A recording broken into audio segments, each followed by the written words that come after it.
The desert heat still clung to asphalt at 7 in the evening, turning Route 66 into a ribbon of shimmer that bent the horizon into something liquid and uncertain. Clara Martinez stood behind the counter of Dusty's diner, wiping down surfaces that had been cleaned for the past hour, her feet aching in sneakers that should have been replaced 6 months ago. The dinner rush had ended around 6, leaving only a handful of customers scattered among red vinyl booths that had witnessed decades of travelers passing through on their way to somewhere else. She checked her phone for the third time in 10 minutes, thumb hovering over the banking app she had opened and closed repeatedly throughout her shift. The number remained unchanged no matter how many times she looked. $3,847. 5 years of double shifts and skipped meals and saying no to every invitation that cost more than free, and she was still $41,153 short of the nursing school tuition due in 8 months. The University of New Mexico program had raised their fees again. $45,000 for the first year alone, not counting books or living expenses or the thousand other costs that would emerge once classes started. The math was simple and brutal and completely unsolvable through any method Clara had been able to imagine.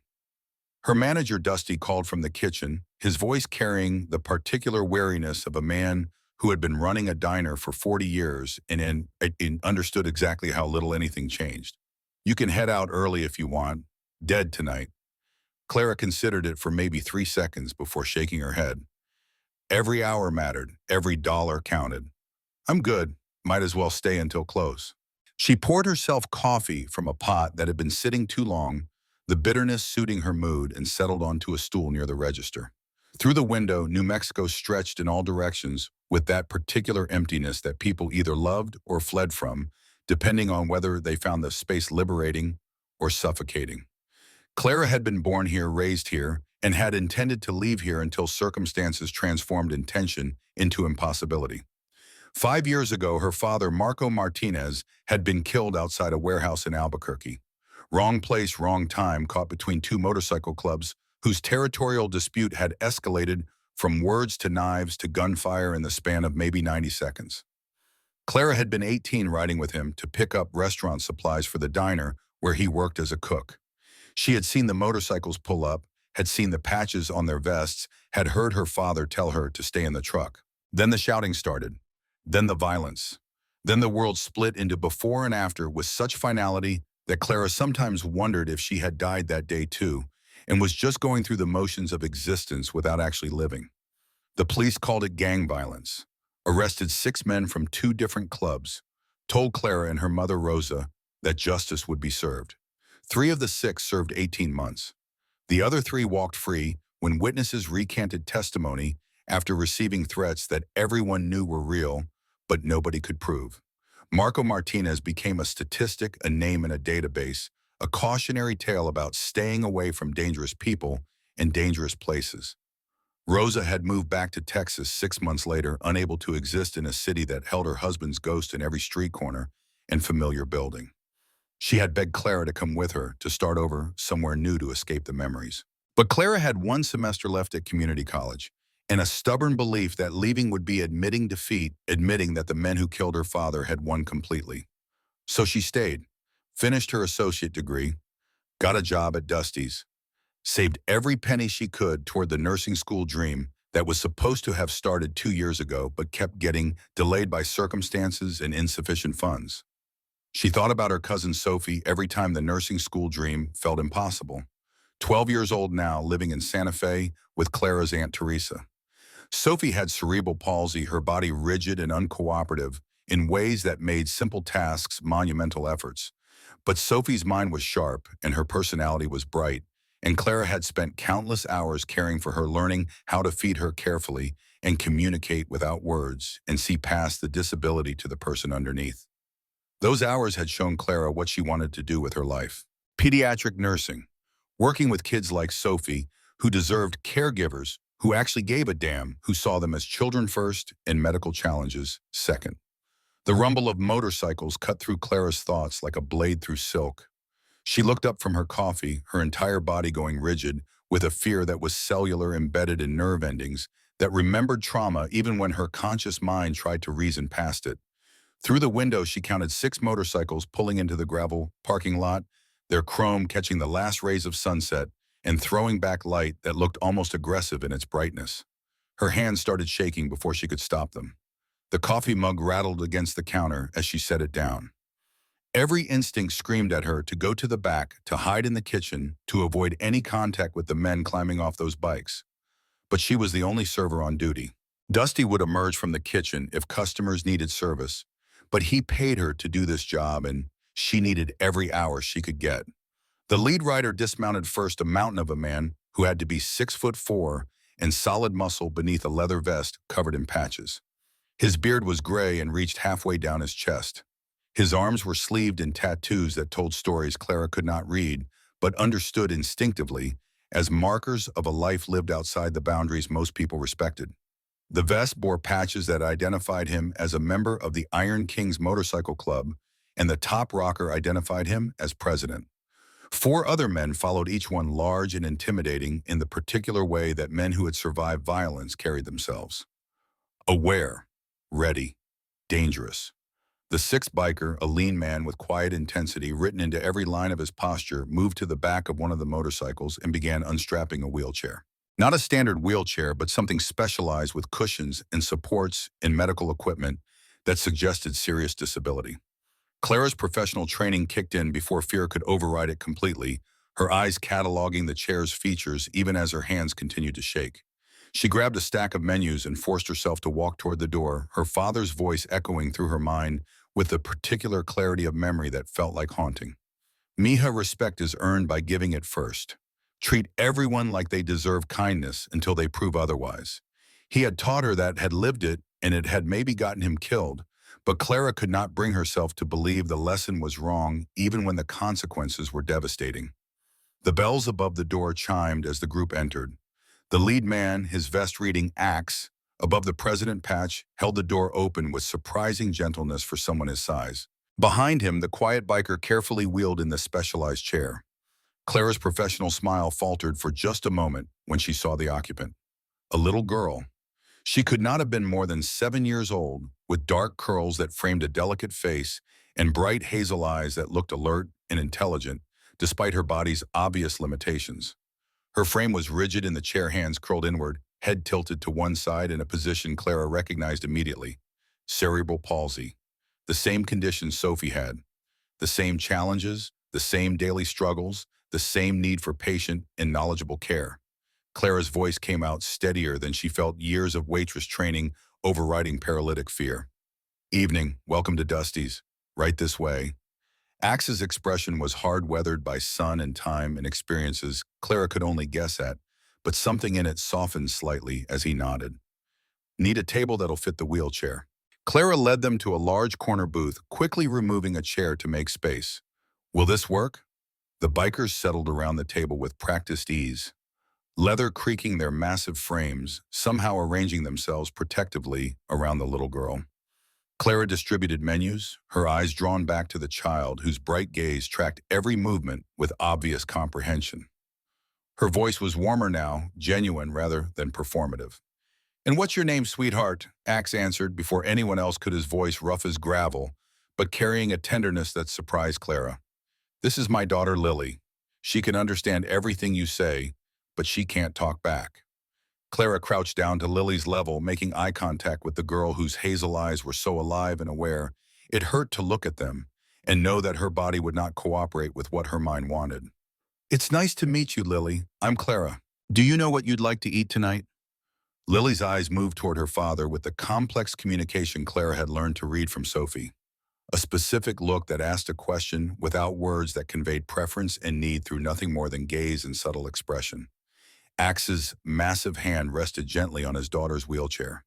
"She'll have the chicken tenders and mashed potatoes, cut up real small, and a chocolate milkshake." Clara smiled at Lily with genuine warmth. "You got it. And for you, gentlemen."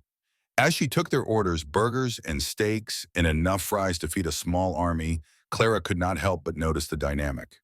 These rough men covered in leather and ink and carrying themselves with the particular confidence of people who had done violence and survived it were completely devoted to this little girl. They joked with each other, voices loud and profane, but their eyes constantly flicked to Lily, checking on her, making sure she was comfortable, adjusting their volume when it got too loud.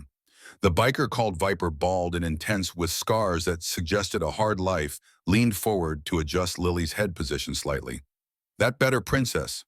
Another one, older with a gray ponytail threaded through with remaining streaks of red, watched Clara with assessment that made her nervous. You're good with kids. Clara's response was automatic. I have a cousin with cerebral palsy. I know the drill. Something passed between the bikers, a look that Clara could not quite interpret, but that seemed to hold significance beyond her understanding. The leader Axe studied her with new interest, his weathered face showing surprise that verged on wonder. His voice carried weight when he spoke. Most people see the wheelchair first. You saw my daughter. Clara did not know how to respond to that, so she just nodded and retreated to the kitchen to put in their order. Her hands were still shaking, but for different reasons now. These men terrified her. Their patches, their size, their obvious capacity for violence. All of it triggered memories of her father bleeding out on pavement while engines roared and men shouted and Clara screamed for help that arrived too late. But they also clearly loved this little girl with a devotion that was impossible to fake. The cognitive dissonance was dizzying. Dusty looked up from the grill, his expression knowing. Those are Iron Kings. You okay out there? Clara nodded, not trusting her voice. She poured water for their table, added it to the tray with sweet tea and beers they had ordered, and carried it back out. When she arrived at their booth, she found Axe carefully adjusting Lily's position in her chair, his massive hands surprisingly gentle. The other bikers had pushed their own drinks aside to make sure Lily's chocolate milkshake, when it arrived, would be within easy reach. Clara set down their beverages with hands that had mostly stopped shaking. Food will be up in about 15 minutes. Axe met her eyes, and Clara saw something in his gaze that made her chest tight. Exhaustion, maybe. Or the weight of carrying the world on shoulders built for it, but tired nonetheless. Appreciate it. She returned to the counter, but her attention kept drifting back to the corner booth. She watched as Axe carefully held the milkshake while Lily drank through a straw, his massive hand completely steady, despite obvious fatigue. She saw how the other bikers adjusted their volume and their laughter, making sure never to startle the little girl. She noticed the specialized bib that Axe tied around his daughter's neck with the practice of someone who had done it 1,000 times and would do it 1,000 more without complaint. Their conversation drifted to her in fragments. The one called Chains, middle-aged with a solid build and kind eyes behind his beard, shook his head at something Axe said. Been on the road 3 days straight. Man, you got to sleep more than 2 hours at a stretch. Axe's response was pure stubbornness. I'm fine. The youngest-looking biker, maybe early 30s with nervous energy that never quite settled, leaned forward with obvious concern. You're not fine. You're running yourself into the ground. When's the last time you had a hot meal that wasn't truck stop food? Axe's tone suggested the conversation was over. I eat. But Clara had seen that exhaustion before. In her Aunt Teresa's eyes when Sophie had a bad week. In her own mother's face after Clara's father died, and Rosa had to work double shifts to keep them afloat. The bone-deep weariness of a caregiver who never stopped, never rested, never asked for help because asking felt like admitting defeat. The food came up, and Clara loaded her tray. As she approached the table, logistics became immediately apparent. Axe was trying to manage his own meal while preparing to feed his daughter, and the problem was obvious. He would have to eat cold food or let Lily wait while his food got cold, or try to juggle both and end up doing neither well. Clara had seen her aunt face the same impossible choice countless times. Her voice came out quiet, hesitant, the offer made before fear could override compassion. Would you like me to help feed Lily while you eat? I have a cousin with CP. I know the drill. Small bites, watch for swallowing, take it slow. Axe looked up at her with surprise so evident it transformed his entire face. For a moment, Clara thought he might refuse that pride or protectiveness or simple habit would make him say no. But then Lily made a small sound, her eyes moving between Clara and her father, and something in Axe's expression cracked open. His voice came out rough when he finally answered, You sure it takes a while? You got other tables. Clara glanced around the diner. Old Fred still nursing his coffee in the corner booth. A young couple absorbed in each other near the window. An elderly woman working on a crossword puzzle that would keep her occupied for another 20 minutes at least. The rush was over, the evening was quiet, and this exhausted father needed someone to help him. Her response was firm despite the fear still singing through her nervous system. "I've got time. Besides, Lily and I are going to be friends, aren't we?" Lily's eyes brightened in a way that needed no words to interpret. Axe nodded once, a sharp dip of his chin that somehow conveyed more gratitude than 1,000 words could have managed. Clara pulled up a chair between Axe and Lily, positioning herself carefully. She picked up the fork and cut a small piece of chicken tender, making sure it was manageable size. Her voice stayed gentle, conversational, treating Lily like any other child rather than a medical challenge. "Okay, Lily, here comes the first bite. You ready?" Lily's mouth opened slightly, and Clara carefully placed the food inside, watching as the girl chewed slowly. It was a process that could not be rushed, that required attention and patience and genuine care. Each bite took time. Each swallow needed to be monitored. But Clara had done this hundreds of times with Sophie, knew the rhythm and the requirements, understood that this was not a chore but an act of connection. She kept up a gentle stream of conversation, talking about the desert sunset visible through the window, about a roadrunner she had seen that morning, about anything and everything that might make this little girl feel normal and seen and valued. Beside her, she heard Axe pick up his own fork, heard him take his first bite of hot food that he could actually taste instead of wolfing down cold while focused on his daughter. Heard the quiet conversation of his brothers, resume some of the tension easing from the table. Clara murmured encouragement after a successful swallow. "Good job, Lily. You're doing great. Ready for some mashed potatoes?" As she worked, Clara became aware of Axe watching her, not with suspicion or concern, but with something that looked almost like wonder. She glanced at him between bites, suddenly self-conscious. What his response was quiet meant only for her. "You're a natural.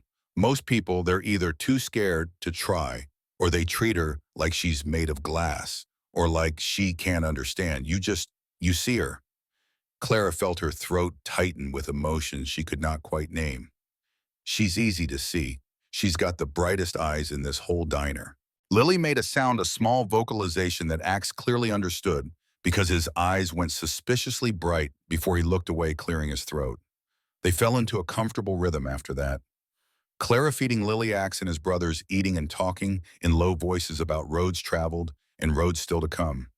She learned that they were riding from California to Oklahoma, that Axe had recently become a single father, under circumstances he did not elaborate on, that these four men, Viper and Chains and Gunner, and the quiet one called Smoke, had appointed themselves as Lily's uncles and protectors. The biker called Gunner, scarred and gruff, with a face that looked like it had been broken and reassembled multiple times, watched Clara with approval. "You really are good at this. You work with disabled kids or something," Clara explained while helping Lily with another bite. "My cousin Sophia, she's 12 now. Her mom works 2 jobs, so I help out when I can. Sophie's taught me a lot about patience." She smiled at Lily, and about how the best conversations don't always need words. When Lily had finished as much as she could eat, Clara carefully wiped her mouth with a napkin, making sure to be gentle around sensitive areas. "You did such a good job, Lily. I'm so proud of you." Lily's eyes locked with hers, and Clara saw something in them that made her heart squeeze. Gratitude, connection, a spark of joy that transformed the child's face into something so beautiful it hurt to witness. Axe cleared his throat, his voice rough when he spoke. "What do we owe you for your time?" Clara stood collecting plates with movements that had become automatic through years of waitress work. "For feeding a beautiful little girl who just made my whole evening better. Not a cent. That was my pleasure." Axe's voice carried intensity that bordered on fierce. "Clara, I mean it." She met his gaze directly, wanting him to understand. "Some things you don't do for money. You do them because they were right, because everyone deserves kindness." She looked at Lily. "Because she's worth it, sweetheart." Axe stood abruptly, his chair scraping against the floor. For a moment, Clara thought she might have overstepped, might have offended this dangerous man who could hurt her in ways she did not want to imagine. But then he pulled out his wallet and extracted not money but a business card, pressing it into her hand with urgency that felt ceremonial. His voice dropped lower, more intense. "This has my number. I'm serious about this. If you ever need anything, anything at all, you call me. You need your car fixed, your rent paid, someone giving you trouble, you call." He leaned closer, his size suddenly overwhelming, but not threatening, just present in a way that demanded attention. You showed my daughter dignity tonight. You saw her as a person, not a problem. That's rare. That's precious. And that means you're family now. You understand. Clara looked down at the card, then back up at Axe, whose eyes were fierce with sincerity. Around him, his brothers nodded their agreement. Viper's scarred face held approval. Chain smiled with genuine warmth. Gunner's gruff exterior had softened. Smoke, who had barely spoken all evening, gave a single nod that somehow carried weight. Her voice came out smaller than she intended. Thank you.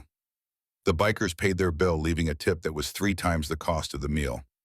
Clara tried to refuse, but Axe would not hear it, pressing the money into her hand with the same intensity he had shown with the card. Before they left, each of them shook her hand. Viper thanked her for her kindness. Chains called her an angel. Gunner said Lily was lucky to have met her. Smoke, true to his quiet nature, just squeezed her hand once and nodded. Axe carefully maneuvered Lily's wheelchair toward the door, but paused at the threshold, looking back. Clara, I mean what I said. You're family now. In our world, that's sacred. You remember that? Clara nodded, unable to speak past the lump in her throat. She watched through the window as Axe carefully transferred Lily from her wheelchair to a specially modified sidecar attached to his motorcycle, securing her with practiced ease. The wheelchair was collapsed and strapped to another bike. Within minutes, the engines roared to life, and the group pulled out of the parking lot in formation, Axe in the lead with his precious cargo beside him. The diner felt quieter after they left, emptier somehow. Dusty emerged from the kitchen, his weathered face showing something that might have been respect. Been running this place for 40 years, never seen anything quite like that. Clara tucked the card carefully into her apron pocket, her hands trembling slightly. They're good people. Dusty's response was careful. Maybe, but they're also Iron Kings. That's a motorcycle club, Clara. Not a charity organization, you be careful. She nodded but did not remove the card from her pocket. Something about the evening felt significant in ways she could not quite articulate. She had been terrified of those men, had wanted to hide from them, had felt every cell in her body screaming danger. But they had been gentle with a disabled child. They had been grateful for simple kindness. They had seen her as worthy of their protection and called her family. Clara finished her shift and drove home to her small apartment in a complex that had seen better decades. She made herself dinner, cheap pasta that stretched her grocery budget, and tried to study for her CNA certification test, while her mind kept drifting back to bright hazel eyes and a father's exhausted gratitude. She finally gave up and got ready for bed, the business card still in her apron pocket. Jake, Axe, Thornton, Iron King's MC president, along with a phone number and an address for their clubhouse outside Albuquerque. She pulled out her phone and, knowing it was probably a mistake, searched for Iron King's Motorcycle Club. The results were mixed. Some charity work, toy drives for hospitalized kids, support for veterans, but also arrest records, FBI investigations, suspected links to drug trafficking and other organized crime. The club had a reputation that was not entirely clean, that suggested danger and lawlessness, and the kind of violence Clara had sworn to avoid after her father's death. Then she searched for Jake Thornton and found exactly what she had been afraid of finding. A newspaper article from 6 months ago archived by the Albuquerque Journal. Iron King's MC president released after 8-year prison sentence. The photo showed a younger version of Axe, harder somehow, without the vulnerability that had shown through when he looked at his daughter. The article detailed his conviction for aggravated assault, serving 8 years in Folsom State Prison in California, released on parole 6 months ago. He had nearly killed a man in a bar fight, put him in a coma for 2 weeks. The victim had survived, but with permanent injuries. Clara felt her blood turn cold. She had fed a convicted felon's daughter, had taken his card, had let him know her name and where she worked, had shown him kindness that he might interpret as weakness or opportunity. The fear that had been singing through her nervous system all evening crystallized into something approaching panic. She researched more, falling down a rabbit hole of articles and court records and police reports. The Iron Kings had a history: drug trafficking allegations, weapons charges, multiple members with prison records. The club's president before Axe had served 15 years for manslaughter. This was not a group of misunderstood men. This was an organization with genuine criminal ties, real violence in its past, connections to activities that destroyed lives and communities. Clara thought about her father bleeding out on pavement while men wearing motorcycle club patches shouted and fought and killed over territory and pride and money. Thought about how her mother had begged her to leave New Mexico to escape the violence to build a life somewhere safer. Thought about how she had stayed because leaving felt like surrender, but maybe staying had been the real mistake all along. She should throw away the card, should forget this evening ever happened, should avoid Dusty's on nights when bikers might show up, should protect herself from men who lived dangerous lives and brought that danger to everyone around them. But Lily's bright eyes haunted her, and Axe's exhausted gratitude. And the way those rough men had been so gentle with a disabled child who needed more care than most people had the patience to provide. Clara put the card in her wallet, told herself she would never call, and lay awake for hours staring at the ceiling, while her mind played out scenarios where kindness led to disaster and compassion got her killed, just like it had gotten her father killed 5 years ago. 3 weeks passed. Life returned to the rhythm Clara had established over 5 years of waitressing and saving and dreaming about a nursing career that never quite materialized. She worked her shifts at Dusty's. She visited Sophie every weekend, helping her aunt with care routines that were second nature now. She added $23 to her savings account and watched the nursing school deadline creep closer while the funds required remained impossibly distant. She did not see the Iron Kings again, did not hear motorcycles in the parking lot, did not have to face the complicated tangle of fear and fascination that the bikers had created in her mind. She almost convinced herself the entire evening had been an anomaly, a one-time encounter that would fade into memory without consequence. Then her car broke down on the way to work. The transmission gave out on a stretch of Route 66 between her apartment and the diner, the vehicle shuddering and refusing to shift gears until Clara had to pull onto the shoulder with hazard lights flashing. She called a tow truck, rode with the driver to the nearest mechanic, and listened as a man with 30 years of experience told her the transmission was completely shot. $1,800 to repair it. $3,200 to replace it with a new transmission that might actually last more than 6 months. Clara felt the world tilt sideways. She had $3,847 in savings. $1,800 would devastate her nursing school fund, set her back more than a year of careful saving. $3,200 would essentially end the dream altogether, leave her starting from scratch with no realistic path forward before the tuition deadline. She sat in the mechanic's waiting room for 2 hours trying to figure out alternatives. She could take the bus to work, but the routes did not run early enough for her opening shifts. She could ask for a loan from her mother, but Rosa was barely making ends meet in Texas and had no money to spare. She could try to find a cheaper mechanic, but 3 other shops quoted even higher prices when she called. She could just let the car sit and walk away from it, but then she would have no transportation at all and would lose her job within a week. Clara pulled out her wallet, checking one more time to see if money had magically appeared in her account. It had not. But her fingers brushed against a business card worn now from 3 weeks of carrying it, and she stared at the name printed there. Jake Axe, Thornton Iron King's MC president, and his words from that evening. If you ever need anything, anything at all, you call.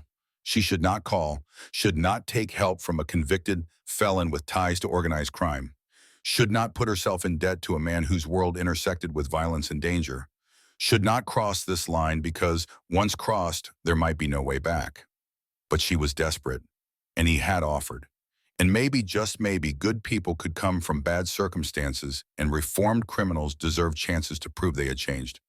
Clara pulled out her phone, her hands shaking, and dialed the number before fear could override need. It rang twice before a rough voice answered, instantly recognizable, despite 3 weeks having passed. His voice carried surprise and something that sounded almost like pleasure. Clara. She had not identified herself. He had known it was her from a number he should not have had saved. That should have been a warning sign. Instead, it felt almost comforting that he had cared enough to save her contact information. Her voice came out smaller than she intended, stripped of the pride that usually kept her from asking for help. My car broke down. You said if I needed anything. He cut her off before she could finish, his response immediate and decisive. Text me the address. I'll be there in 20 minutes. The call ended. Clara sent the address with shaking fingers. Exactly 19 minutes later, the rumble of a single motorcycle cut through the afternoon quiet, and Axe pulled into the mechanic's parking lot. He was alone this time, no brothers and no Lily. Just one large man on a Harley looking somehow less intimidating without the pack dynamic, but still plenty dangerous. He dismounted and approached Clara with long strides, his weathered face showing concern. "You okay? What happened?" Clara explained about the transmission, about the cost, about her inability to afford either option without destroying her future. Axe listened without interrupting, then walked to the mechanic's bay to examine her car himself. He clearly knew his way around engines, asking technical questions that the mechanic answered with increasing respect. They talked for maybe 10 minutes before Axe returned to where Clara stood, clutching her phone like a lifeline. His question was direct. "What do you want to do?" Clara admitted what she had been trying not to say out loud.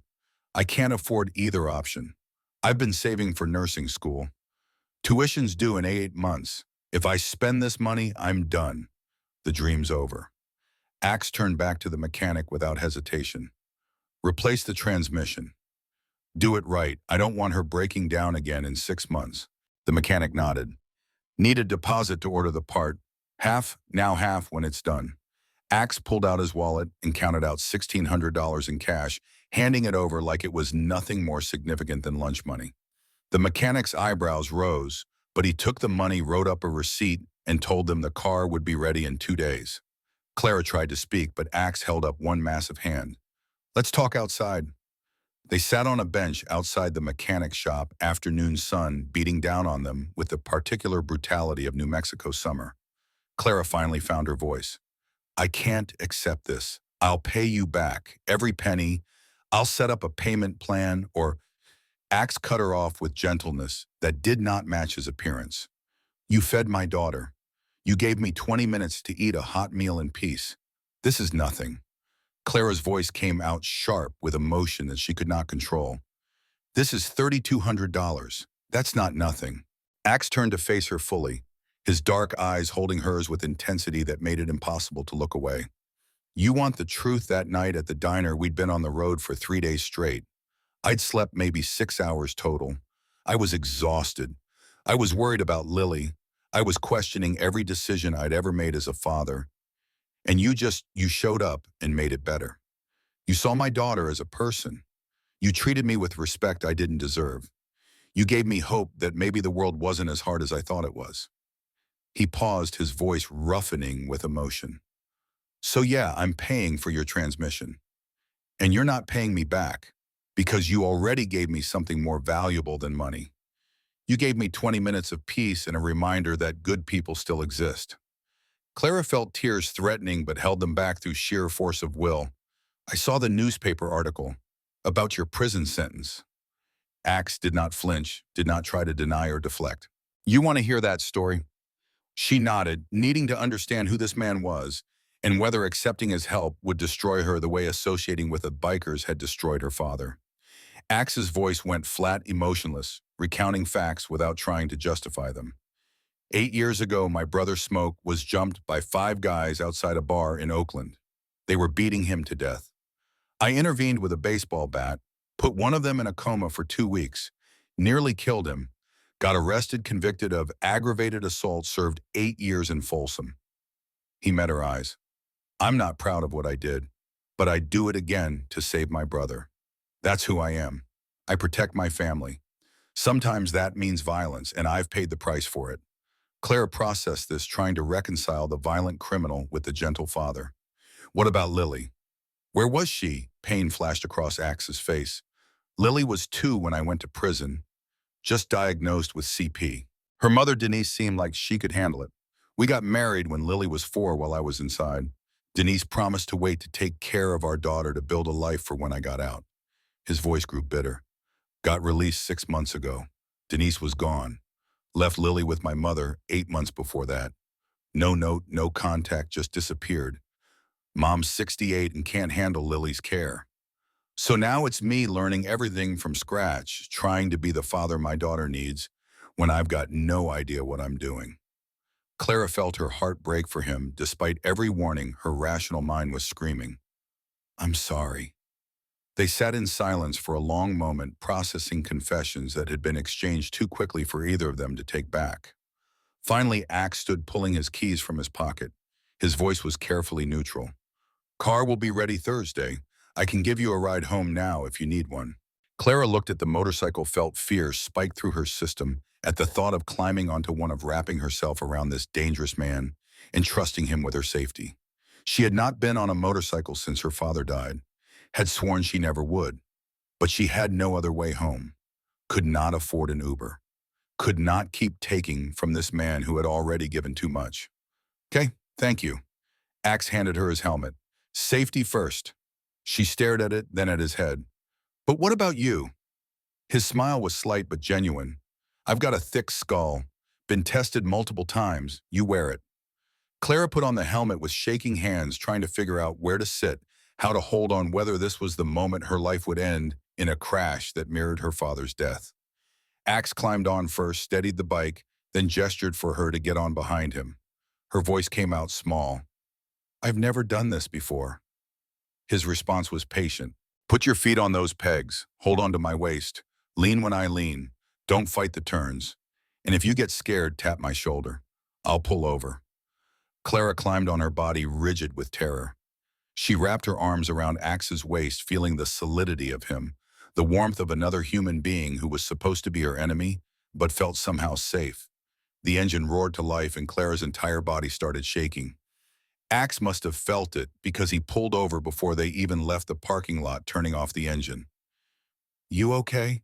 Clara shook her head, tears streaming down her face inside the helmet. My father was killed by bikers. 5 years ago, I watched him die. Axe was quiet for a long moment. When he spoke, his voice carried genuine sorrow. I'm sorry that happened. I'm sorry you're scared. We can call a cab. I'll pay for it. You don't have to do this. Clara thought about her father, about what he would say if he could see her now. Thought about how he had always taught her to face fear rather than run from it, to judge people by their actions rather than their appearance, to give second chances, because everyone deserved redemption. Her voice was steadier when she answered. No, I need to do this. I need to face it. Axe nodded, started the engine again, and pulled out of the parking lot with such careful precision that Clara realized he was deliberately going slow. Deliberately being gentle, deliberately trying to make this easier for her. They drove through Albuquerque at maybe half the speed limit, Axe taking turns so carefully that Clara barely had to lean. By the time they reached her apartment complex, she had stopped shaking. He helped her off the bike, made sure she was steady on her feet. Thank you for trusting me with that. I know it wasn't easy. Clara removed the helmet and handed it back, her face wet with tears and sweat. Thank you for the ride, for the car, for everything. Axe's expression held something Clara could not quite identify. Car will be ready Thursday. I'll bring it by the diner if that's easier than you coming to get it. She nodded, not trusting her voice. As he rode away, she saw her neighbor Mrs. Chen watching from her window on the second floor, her disapproving face visible even at distance. Clara knew there would be consequences, that Mrs. Chen would tell the landlord that associating with bikers would cause problems in ways she could not yet predict. But Axe had saved her nursing school dream, had treated her with kindness and respect, had shared his story and his pain, had been gentle when she was terrified. And maybe, just maybe, that mattered more than fear and prejudice and the ghosts of the past. Mrs. Chen confronted Clara the next morning before she could leave for work, her elderly frame blocking the apartment building's entrance with surprising effectiveness. Her voice carried the particular authority of someone who had lived in the complex longer than anyone else and considered herself its moral guardian. I saw that biker yesterday. Those people are dangerous. I'm going to tell Mr. Rodriguez. Clara tried to keep her voice level, professional, the tone she used with difficult customers. He was just helping me with my car, Mrs. Chen. Nothing to worry about. The older woman's expression hardened. Your father would be ashamed associating with criminals and thugs. You dishonor his memory. The words landed like physical blows, each one finding the guilt Clara had been carrying for 5 years. She pushed past Mrs. Chen without responding, her eyes stinging with tears she refused to let fall where anyone could see them. The bus ride to work took 45 minutes, eating into time she could have spent sleeping, and she arrived at Dusty's exhausted before her shift even started. Her phone buzzed as she was tying her apron. A text from an unknown number that she somehow knew was Axe before she even opened it. Mechanic needs 2 days for parts. I can pick you up for work until car's ready. What time? Clara stared at the message for a full minute, weighing options that all felt wrong in different ways. She could refuse and spend 3 hours daily on buses. She could accept and invite more judgment from neighbors and maybe lose her apartment. She could call her mother and beg for money she knew Rosa did not have. Her fingers typed before her brain could override them. 6 a.m. Thank you. The response came immediately. Be there at 5:45. Axe pulled into her apartment complex at exactly 5:45. The next morning, the Harleys rumble, cutting through pre-dawn quiet like an alarm clock for everyone within 3 blocks. Clara climbed on with hands that shook less than they had 2 days ago, wrapped her arms around his waist, and tried not to think about Mrs. Chen watching from her window, or Mr. Rodriguez preparing an eviction notice, or her father's ghost judging her choices. The ride to Dusty's took 8 minutes. Axe drove carefully, kept his speed reasonable, took turns with the same gentle precision he had shown before. When they arrived, he waited until she had dismounted safely before speaking. His voice carried concern that felt genuine. You doing okay? You look tired. Clara's laugh came out bitter. My neighbor thinks I'm a disgrace. My landlord will probably evict me, and I'm 3 hours short on sleep because buses don't run early enough. But yeah, I'm great. Axe's expression darkened in ways that reminded Clara he was capable of violence when provoked. Your neighbor giving you trouble, I can talk to her. The immediate spike of terror must have shown on Clara's face because Axe held up both hands in a gesture of peace. I mean talk, Clara. Just talk. Explain you're a good person helping my daughter. Nothing threatening. Clara shook her head. That would make it worse. She already thinks I'm associating with criminals. You showing up at her door would confirm everything she believes. Axe absorbed this silently, his jaw tight with frustration that had nowhere productive to go. Finally, he just nodded. Call me when your shift ends. I'll pick you up. The pattern repeated for 2 days. Axe arrived before dawn, drove Clara to work with care that felt almost protective, picked her up at shift's end. They talked during rides, conversations that started cautious and grew gradually easier. Clara learned he worked construction union electrician, honest labor, that paid bills and provided health insurance for Lily. The MC was family and support system, not the criminal enterprise she had feared. They had done some questionable things when they were younger, Axe admitted, but having a disabled daughter changed priorities completely. His voice carried conviction when he explained. Everything's different now. We do charity work, veteran support, fundraising for disabled kids programs. The illegal shit, the drug trafficking allegations, that was old guard. We cleaned house when I took over as president. Some members didn't like it and left. But the ones who stayed, they're good men trying to do right. Clara wanted to believe him, wanted to think people could change, that organizations could reform, that redemption was possible for those who genuinely tried. But her father's death whispered warnings she could not quite silence. Thursday evening, Axe delivered her car to Dusty's parking lot. New transmission installed, engine running smooth, interior detailed to showroom condition, full tank of gas. He refused any discussion of payment beyond handing her a receipt marked paid in full and telling her the warranty covered 2 years or 50,000 miles. But he had brought Lily with him, the little girl secure in her sidecar, and the moment Lily saw Clara, her entire face lit up with joy that needed no words to convey. Clara found herself feeding Lily dinner while Axe ate the routine, already comfortable. After just one previous encounter, the connection between them feeling almost familial in its ease. Viper arrived with the other brothers to meet up with Axe, all of them remembering Clara and greeting her warmly. The one called Smoke, who rarely spoke, actually smiled when he saw her with Lily. And the joker Rev could not resist commentary that made Axe's weathered face flush with embarrassment. Rev's grin was mischievous. Axe talks about you all the time. Clara this, Clara that. It's actually kind of annoying. Axe's voice came out sharp. Shut up, Reva. But the teasing felt good-natured, brotherly, the kind of ribbing that came from genuine affection rather than malice. Clara found herself smiling despite the awkwardness, despite knowing she should maintain distance, despite every warning her rational mind kept screaming. Chains leaned forward, his expression sincere beneath the beard. We're having a charity barbecue Saturday at the clubhouse. Raising money for disabled kids program. Would mean a lot if you came. Lily would love it. The invitation hung in the air, weighted with implications Clara could not quite sort through. Going to an MC clubhouse felt like crossing a line from which there would be no return, but refusing felt like rejecting this found family that had shown her nothing but kindness. Her voice came out hesitant. "I'll think about it." That weekend, Clara helped her Aunt Teresa with Sophie's care at the house in Santa Fe. Bathing, feeding, physical therapy exercises that Sophie endured with patience and humor that Clara found inspiring. Teresa watched Clara with knowing eyes while they worked together to transfer Sophie from wheelchair to bed. Teresa's voice carried maternal concern. "Mija, be careful with those bikers. I know you see good in them, but these men live dangerous lives." Clara tried to explain about Lily, about Axe's devotion, about the charity work in the reformed organization. But Sophie overheard from where she lay on the bed, her body rigid but her mind sharp, and she signed with hands that moved slowly but deliberately. Teresa translated for Clara, even though Clara understood basic ASL. "She's asking if they're nice to the disabled girl." Clara signed back, "Very nice.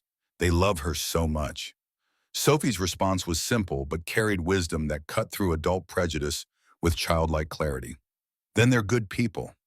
Clara drove back to Albuquerque thinking about judgment and redemption, about who deserves second chances and who got to decide. She had almost convinced herself to accept the barbecue invitation when her world exploded in the early hours of Wednesday morning. The smoke alarm woke her at 2:17. Clara's first confused thought was that she had left something on the stove, but she had not cooked dinner, had just eaten cold cereal before falling into exhausted sleep. Then she smelled it. Not burnt food, but something chemical accelerant, the kind of smell that meant intentional fire rather than accident. She grabbed her phone and ran for the door, smoke already thick in the hallway. Other residents were emerging from apartments, confusion turning to panic as flames became visible at the building's far end. Clara made it outside in pajamas and bare feet, stood shivering in the parking lot, while sirens wailed in the distance and her entire life burned behind cinder block walls that were supposed to have been fireproof. The fire department arrived within 10 minutes.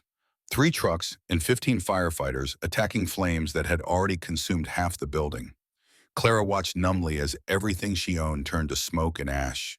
Her clothes, her books, her father's watch that she kept in a drawer, because wearing it hurt too much, but she could not bear to part with it. 5 years of careful saving and cautious living gone, so. The fire marshal arrived as dawn broke, examining the scene with professional detachment that Clara envied. He found her among the Red Cross volunteers distributing blankets and coffee, his expression grim. His voice carried certainty when he spoke. "This was arson. Accelerant poured in multiple locations. Ignition point appears to be your apartment specifically. You have any enemies? Anyone want to hurt you?" Clara's mind went blank. She had no enemies. She was a waitress who kept to herself, who worked double shifts and saved money and bothered no one. Who could possibly want to hurt her? But even as she thought it, Mrs. Chen's words echoed through her memory. "Those people are dangerous." And the fire marshal's next question confirmed her growing horror. "You been seen with anyone unusual lately? Gang members, criminals, people who might have enemies of their own?" Clara's hands started shaking so badly she dropped her coffee cup, hot liquid splashing across pavement. The fire marshal took her silence as answer and pressed harder. "Ms. Martinez, if you're in danger, we need to know. If someone targeted you because of an association, that information could help us catch who did this." She gave him Axe's name and number with a voice that did not sound like her own, told him about the bikers who came to the diner, about helping with the disabled girl, about accepting a ride in a car repair. Made it sound innocent because it was innocent, but watched the marshal's face close off with judgment she recognized from Mrs. Chen and could not fight anymore. He left her with a card and instructions to call if she remembered anything else. Clara sat on the curb wrapped in a Red Cross blanket, watching smoke still rising from her building, and knew with absolute certainty that this was her fault.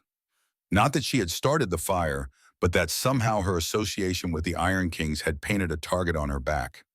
At 4 in the morning, with nowhere to go and no family within driving distance and minimal savings that would not cover first month, last month, and deposit on a new apartment, Clara made a call she knew she should not make. Axe answered on the first ring, his voice alert despite the hour. "Clara." She tried to speak, but only a sob came out, all the terror and exhaustion and loss hitting her at once. Axe's voice sharpened with concern that felt almost paternal. "Where are you? What happened?" Clara managed to get the words out between sobs. "My apartment burned down. They said it was arson. They said someone targeted my apartment specifically." The silence on the other end lasted maybe 3 seconds. But in that time, Clara heard something shift.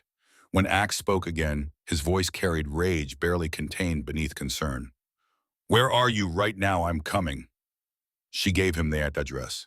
He arrived 20 minutes later, with Viper in chains, all three men looking dangerous in ways that would have terrified her a month ago, but now just felt protective. Axe pulled her into a hug without asking permission, his massive frame surrounding her with warmth and safety, while she cried into his leather vest. His voice rumbled against her ear. "You're okay. That's what matters. Everything else we can fix." But then he spoke to the fire marshal, used connections Clara had not known he possessed, and returned with information that made his expression go dark in ways that reminded her he was capable of violence. Axe's voice was tight when he finally spoke to her. "Clara, I need to tell you something. This might be my fault." He explained about Desert Reapers, a rival MC that dealt drugs and ran guns and did everything the Iron Kings had stopped doing years ago. The Reapers had been watching the Kings, looking for weaknesses, trying to find pressure points they could exploit. They had seen Axe with Clara, had followed him to her apartment, had decided to send a message. Clara felt the world tilt sideways. "You're saying I almost died because of you, because I helped you." The guilt on Axe's face was so profound, it hurt to witness. "I'm saying I should have warned you, should have protected you better, should have known they'd see you as a target." Viper stepped in, his scarred face showing frustration. "Axe, we don't know for sure it was Reapers. But Axe was certain. Who else? Timing's too perfect. They're escalating, going after civilians now, trying to draw us into war." Clara's terror crystallized into something sharp and focused. "They'll come after me again. They know where I work. They know what I look like." Axe's response was immediate. "Not if you're under our protection.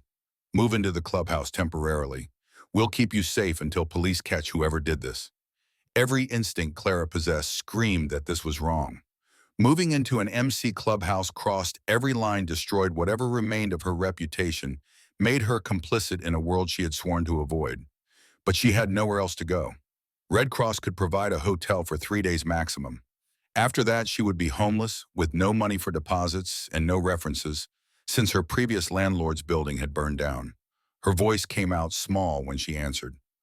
"Just until I can find a new apartment. Just until police catch whoever did this."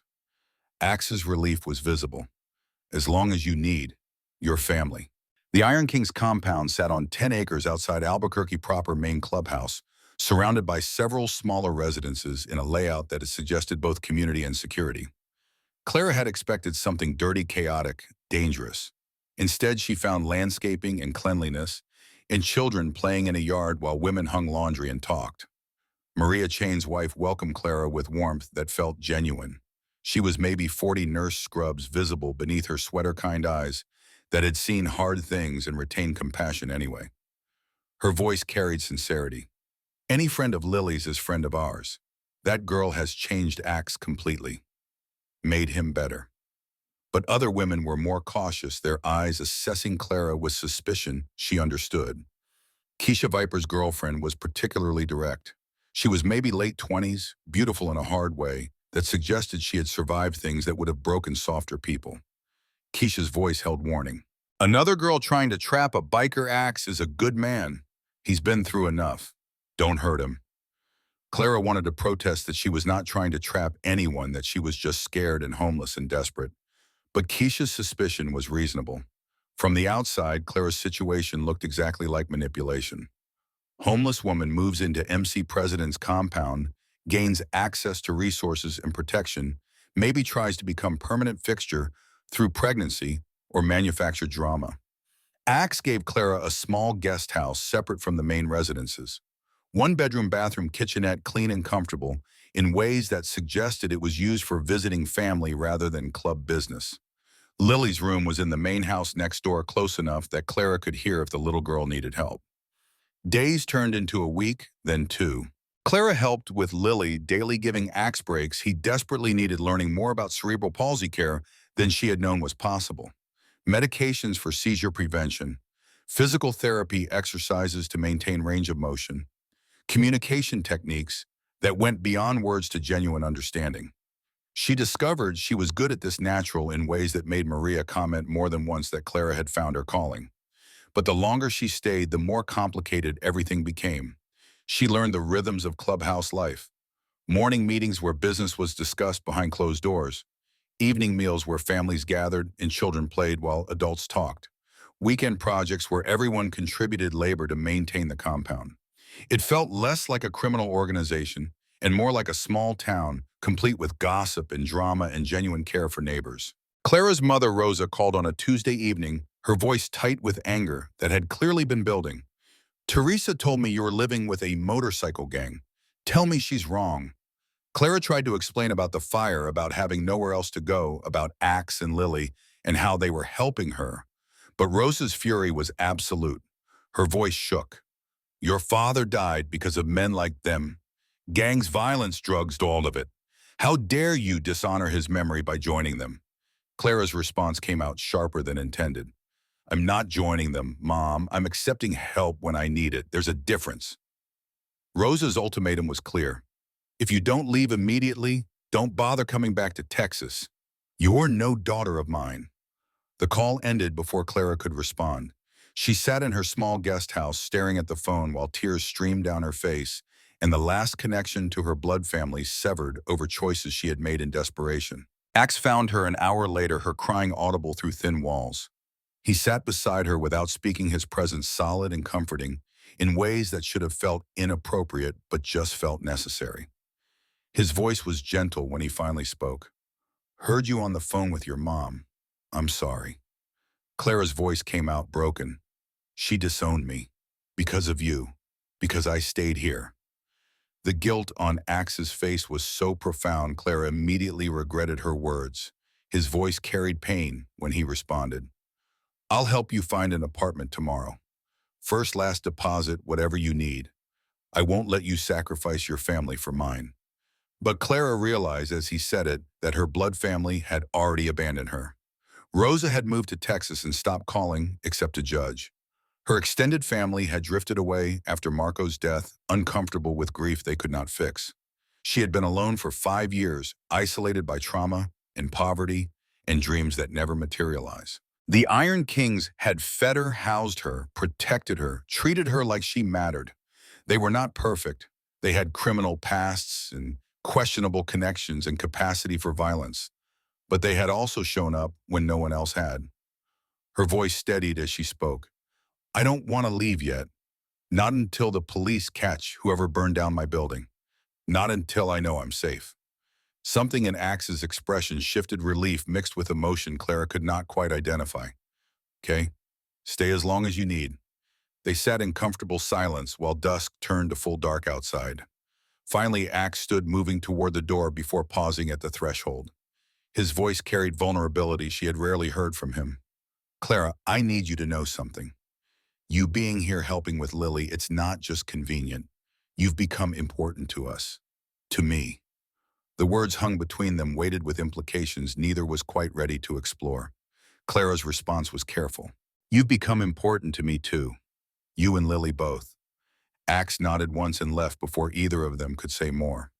Clara lay awake for hours thinking about lines being crossed and families being chosen, and whether accepting love from dangerous people made her dangerous too. 3 weeks after Clara moved into the clubhouse, an expensive car pulled up to the compound's entrance.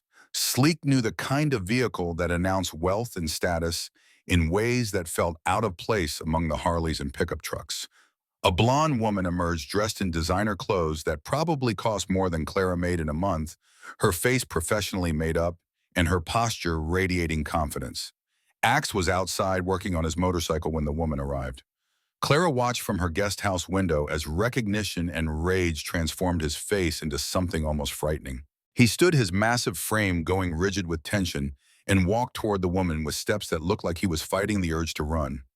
Clara could not hear what they said, but body language told the story. The woman was Denise had to be based on Axe's reaction. Lily's mother, who had abandoned her daughter 8 months ago and disappeared without contact. And she had a lawyer with her, a man in an expensive suit carrying a briefcase that suggested this was not a social call. Axe's voice carried across the compound loud enough for everyone to hear. You left her for 8 months. You don't get to come back now. Denise's response was too quiet to hear, but her lawyer produced papers and handed them to Axe with professional efficiency. Clara watched Axe read them, his face going pale, then flushing with color that suggested blood pressure spiking toward dangerous levels. He looked up at Denise with betrayal so raw it hurt to witness from 50 feet away. You're filing for custody after what you did. The lawyer's voice was loud enough to carry. My client had postpartum depression, a medical condition that impaired her judgment. She sought treatment and is now healthy. She has every right to reunite with her daughter. Clara's legal knowledge was minimal, but even she understood the implications. Custody battles favored mothers, especially mothers with no criminal record facing fathers who had served 8 years for violent felonies. Denise lived in a nice apartment, had a stable job in pharmaceutical sales, could provide material comfort. Axe lived at an MC clubhouse, worked construction, had prison time and parole restrictions. The lawyer continued with professional detachment. Mr. Thornton, my client is willing to negotiate reasonable visitation, but Lily deserves to be raised in a stable, safe environment, not a motorcycle club compound. Denise's voice finally rose loud enough to hear. I made a mistake. I was sick, but I'm better now, and I want my daughter back. Axe's response was almost a roar. You can't take her. She's my whole world. You can't just take her. But the lawyer was already walking back to the car, Denise following with her head high. They drove away, leaving Axe standing alone, holding papers that threatened to destroy everything he had built. Clara found him 10 minutes later sitting on the ground beside his motorcycle, his head in his hands, shoulders shaking with sobs he was trying to contain. She sat beside him without speaking, her hand finding his massive one and holding tight. His voice came out broken when he finally spoke. I can't lose her, Clara. I won't survive losing her. Viper appeared with Chains and Gunner, all three men looking grim. Viper had been on his phone calling in favors and gathering information with the efficiency of someone who knew how to work systems most people did not understand. His voice was tight with anger when he reported findings. I looked into Denise. She's not back for Lily, she's back for money. He explained about disability benefits.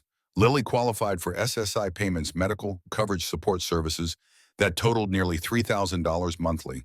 Denise had burned through her savings over 8 months of partying and shopping, had a boyfriend who left when the money ran out, was facing eviction from her expensive apartment. Viper's conclusion was brutal. She sees Lily as an income stream. She'll get custody, put Lily in a state facility, collect the checks, and never visit. It's a con, and any family court judge will see right through it. But Chains, older and more cynical, shook his head. Judges see what they want to see. Mother with no record versus MC president with violent felony. They'll give Lily to Denise without thinking twice. Clara listened to them strategize and realized she could help. Character witness testimony. Expert opinion on caregiving. Quality neutral third party with medical background. Her testimony could make the difference. But if she testified for an MC president in family court, her nursing school application would be compromised. Background checks would flag her association. References from the dean would mention her involvement with a motorcycle club. Hospitals would question her judgment. Her entire future could be jeopardized. Axe must have seen the calculation in her eyes because he shook his head. No, you've already sacrificed too much. I won't let you destroy your future for us. But Clara thought about Lily's bright eyes and Axe's exhausted devotion and Sophie's signed wisdom. Then they're good people. She thought about her father's lessons about courage and compassion. She thought about what kind of nurse she wanted to be, what kind of person she wanted to become. Her voice was steady when she answered, You're my family now. Family doesn't abandon family. I'll testify. The scholarship letter arrived 3 days later, forwarded from Dusty's where Clara still received mail. Acceptance to University of New Mexico nursing program. Congratulations on her admission tuition information enclosed. She opened it with hands that shook, knowing the amount would be high, but hoping it had not increased too much. $47,000 for first year, up from $45,000 when she had applied 6 months ago. Books and supplies, another $3,000. Living expenses if she did not work full-time, which would be impossible during the intensive program. $50,000 total, bare minimum. Financial aid offered $12,000 in loans and grants. Still needed $38,000 just to start. Clara stared at the numbers and felt her dreams crumbling. Even if she saved every penny from now until fall, even if she worked triple shifts and lived on nothing, she would come up short. The nursing career she had spent 5 years working toward was slipping away because of math that would not cooperate no matter how hard she tried. Axe found her sitting outside her guest house that evening, the letter crumpled in her hands, her face wet with tears she had stopped trying to hide. He sat beside her, his presence solid and comforting, and waited for her to speak. Her voice came out defeated. "I got into nursing school. Can't afford it." Axe read the letter she handed him, his weathered face showing understanding. When he spoke, his voice carried certainty that left no room for argument. "Let me pay for it. Full tuition all 4 years. It's the least I can do after everything you've done for Lily and me." Clara's response was immediate. "I can't let you do that. It's too much." But Axe's voice grew firmer. "You're helping me keep my daughter. You're testifying in court, risking your career, putting everything on the line. Paying for nursing school is nothing compared to what you're giving me." Clara wanted to accept, wanted to let him solve her problems with money she knew he somehow had despite working construction. But taking $50,000 from a man she was testifying for looked like bribery, compromised her integrity, made her testimony tainted. They argued for an hour before reaching compromise. Loan not gift, legal contract, proper interest rate payment plan starting after graduation. Everything documented and above board, so it looked like business rather than charity. Clara accepted reluctantly, knowing she had no other option, but hating the debt and the obligation and the way it tied her to this dangerous man who was somehow becoming the most important person in her life. Viper found Clara 2 days before the custody hearing, his scarred face showing discomfort with what he was about to reveal. They sat in her guest house while he explained where Axe's money came from and why she deserved to know before testifying. His voice was careful. "Axe works construction, but that barely covers Lily's medical bills. To afford her equipment, her care, and now your tuition, he took a loan from the MC, $50,000 at low interest payment plan over 10 years. Clara nodded, not seeing the problem yet. Viper continued with obvious reluctance. "The MC's money comes from the garage business now. Legitimate motorcycle repair shop, fully licensed, profitable. But years ago, before Axe went to prison, some of that seed money came from illegal activity, drug distribution profits that got laundered into the garage." He met Clara's eyes. "It's clean now. The business is legal, the money is documented, everything above board. But it's built on a dirty foundation. You deserve to know before you tie yourself to it." Clara felt the world shift slightly. Could she accept money with criminal origins? Could she testify for a man whose organization had profited from drugs that destroyed lives and communities? What if the nursing board found out? What if hospitals refused to hire her? She thought about her father, who had worked at a restaurant that probably hired undocumented workers, who had bought a car from a dealership that had been sued for fraud, who had lived in a world where nobody's money was completely clean. She thought about pragmatism versus purity, survival versus principle. Her voice was steady when she answered. "The money is legal now. Axe is reformed now. People deserve second chances. I'm taking the loan." Viper's relief was visible. "You're good for him, Clara. He's better since you showed up." The custody hearing was scheduled for Monday morning. Fernando Maria's cousin, who specialized in family law, prepped Clara on what to expect. Denise's lawyer would attack her credibility, question her relationship with Axe, suggest bias or inappropriate involvement. His voice was clinical. "They'll say you're sleeping with him. They'll question your judgment. They'll make you look like a gold digger or a troubled woman with poor boundaries. You need to stay calm, stick to facts, don't get emotional." Clara nodded, taking notes, preparing herself for character assassination. But underneath the preparation, terror was building. What if her testimony made things worse? What if the judge saw her MC association as proof that Axe provided unstable environment? What if she destroyed his chances instead of helping? The night before court, Clara could not sleep. She sat outside her guest house under New Mexico stars while anxiety sang through her nervous system. Axe found her there past midnight, his own sleeplessness evident in the shadows under his eyes. He sat beside her without speaking for a long moment. Finally, his voice broke the silence. "You don't have to do this. I'll find another way. I can't let you sacrifice everything." Clara turned to face him, this dangerous man who had somehow become her family. "There is no other way, and I want to do this." Her voice grew stronger. "I care about you, Axe. I care about Lily. You're the family I chose, and that means fighting for you even when it's hard." Axe's expression held emotion too complex to name. "After this is over, after the hearing, I want to take you on a real date. No debt, no obligation, no crisis. Just you and me getting to know each other without chaos." Clara smiled despite her fear. "I'd like that." No. They sat in comfortable silence under stars that had witnessed human drama for millennia and would continue long after their particular story ended. Almost kissed but did not, saving it for after the hearing for a moment, untainted by desperation and fear. Tomorrow they would face family court and a system stacked against them. Tomorrow Clara would testify and risk everything she had worked for. Tomorrow would determine whether love and loyalty and chosen family could triumph over biology and prejudice in the weight of criminal pasts. But tonight they sat together under vast New Mexico sky, two people who had found each other in impossible circumstances and drew strength from connection that felt like the only real thing in a world built on shifting sand and uncertain futures.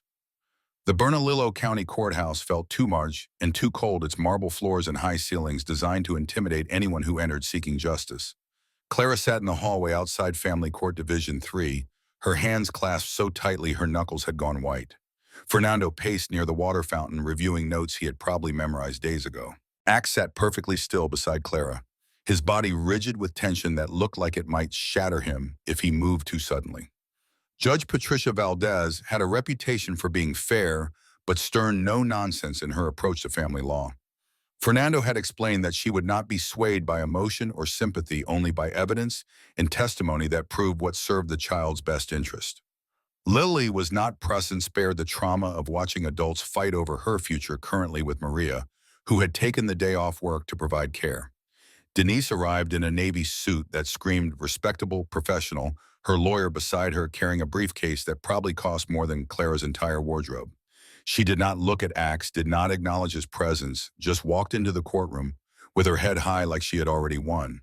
The hearing began with procedural matters. Clara barely followed her mind, focused on the testimony she would have to give. Denise's lawyer presented his case, first painting a picture of devoted mother who had suffered medical crisis and now sought reunion with her daughter. He brought medical records documenting postpartum depression, diagnosis, treatment records, showing therapy and medication, employment verification proving stable income. His voice carried professional authority. "Ms. Thornton lives in a safe neighborhood, earns $60,000 annually in pharmaceutical sales, has no criminal record. She can provide Lily with stability, appropriate educational opportunities, and a normal childhood away from the dangerous influences of a motorcycle club environment." He displayed photos that made the Iron King's compound look threatening. Motorcycles with skull imagery, leather vests with patches, large men who looked capable of violence because they were capable of violence. The implication was clear without being stated directly. What kind of father raises a disabled child in this environment? Fernando's turn came next. He presented a different narrative, one backed by medical records that told a story Denise's polished appearance could not overcome. Under Axe's care, Lily had not missed a single medical appointment in 6 months. Her seizure control was excellent, her weight stable, her development progressing. Under Denise's care, multiple missed appointments, medication errors, documented in emergency room records, weight loss that suggested neglect. His voice was measured but damning. "Mr. Thornton is a devoted father who has organized his entire life around his daughter's needs. He works regular hours to maintain insurance. He has learned medical procedures most parents never master. He has created a support system through his community that ensures Lily always has care even when he must work." Character witnesses took the stand. Maria testified about watching Axe's transformation, how he had become a better man through fatherhood. Chain spoke about brotherhood and protection, about how the MC had cleaned up its operations, specifically because Axe demanded it. Lily's physical therapist praised Axe's diligence in maintaining home exercise programs. Then Clara was called. She stood on legs that shook, walked to the witness stand, was sworn in with a voice that barely carried across the courtroom. Fernando's questions were gentle, designed to establish her credibility and relationship to the case. She explained about meeting them at the diner, about her cousin Sophie with cerebral palsy, about offering to help because she recognized the exhaustion of a caregiver running on fumes. She described the following months in careful detail: how she had helped with Lily's care, observed Axe's dedication, seen firsthand what quality caregiving looked like versus what neglect produced. Her voice grew stronger as she spoke. I've worked with many caregivers through my cousin. I've seen parents who are overwhelmed, who cut corners, who see their child's disability as burden. And I've seen parents who rise to the challenge, who learn everything they can, who never stop fighting for their child. Mr. Thornton is the most dedicated, loving, competent father I've ever seen. She described Lily's daily routine in detail that only someone intimately involved could provide. Medication schedules, physical therapy exercises, communication techniques, dietary requirements. The complex choreography of caring for a medically fragile child executed flawlessly by a man who had learned it all from scratch while grieving his wife's abandonment. Fernando's final question was designed to address the elephant in the courtroom. Ms. Martinez, you're aware that Mr. Thornton has a criminal record. Clara met the judge's eyes directly. I am. He served 8 years for defending his brother. He's paid his debt to society. He's reformed his life. And none of that changes the fact that he's an excellent father who loves his daughter more than anything in this world. Then came cross-examination, and Denise's lawyer attacked with surgical precision. His voice carried skepticism designed to undermine everything Clara had said. Ms. Martinez, you're currently living at the Iron King's clubhouse, correct? Clara's response was steady. Temporarily, yes, after my apartment was burned down in an arson attack. The lawyer pounced. How convenient. And Mr. Thornton is paying for your nursing school tuition. Clara felt heat rise in her face but kept her voice level. He's providing a loan, yes. Legal contract, proper interest rate, payment plan. I'll repay every penny after graduation.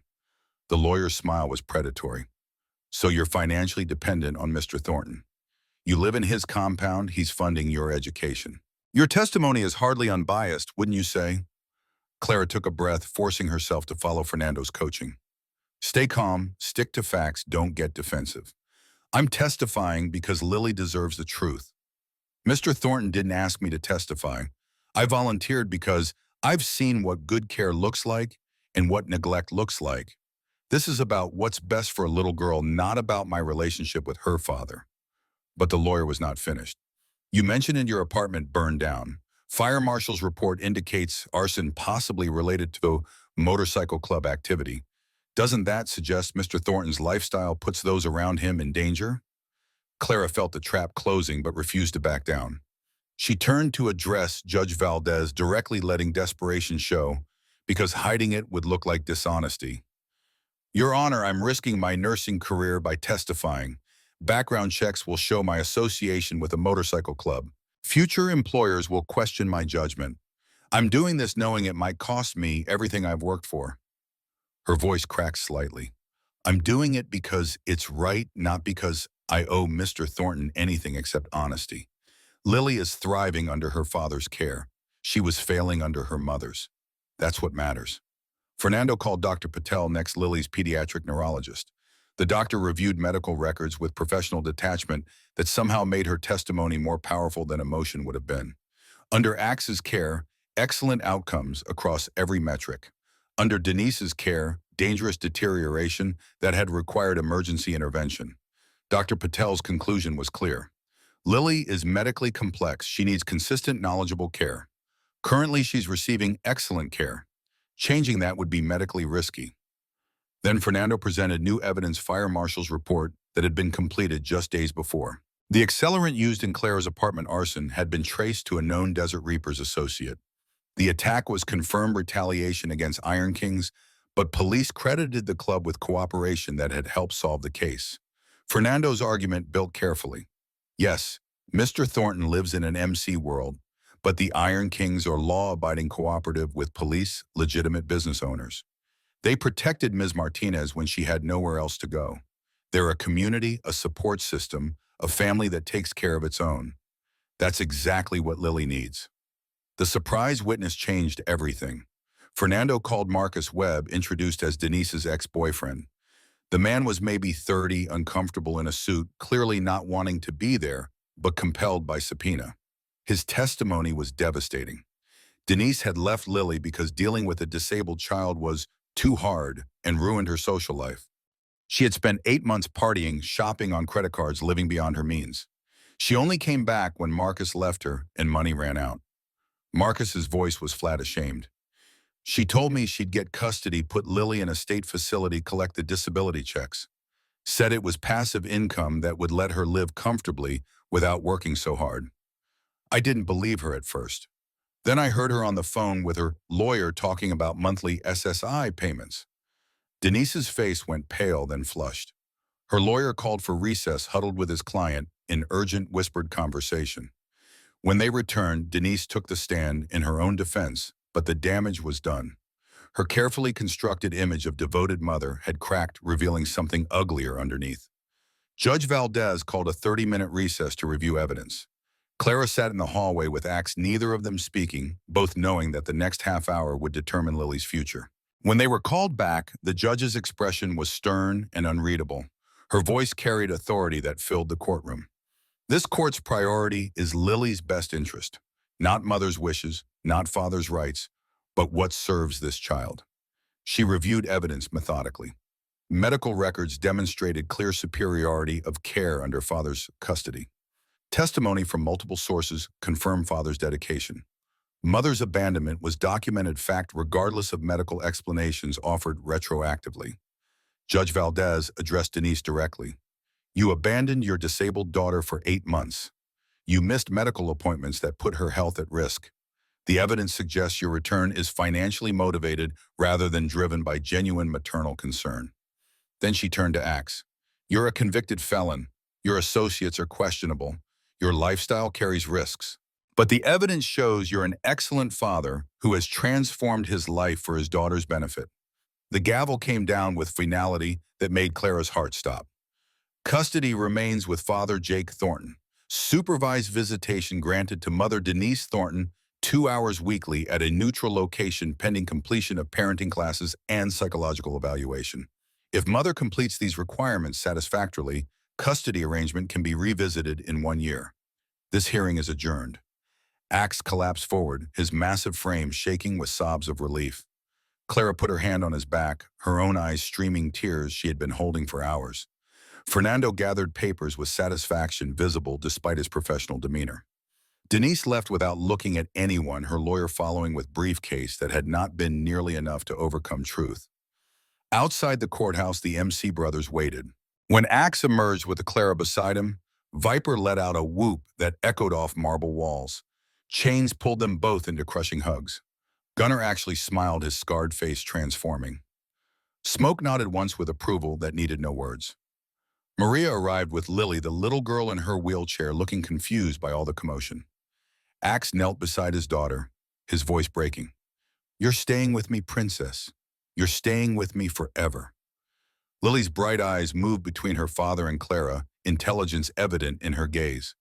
Clara knelt beside them, completing the circle, and felt something fundamental shift.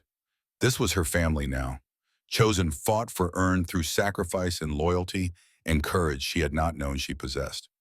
2 days later, Clara received an email from the University of New Mexico nursing program. Subject line, background check review required. Her stomach dropped as she read the message requesting a meeting with Dean Margaret Chen regarding concerns raised by her background investigation.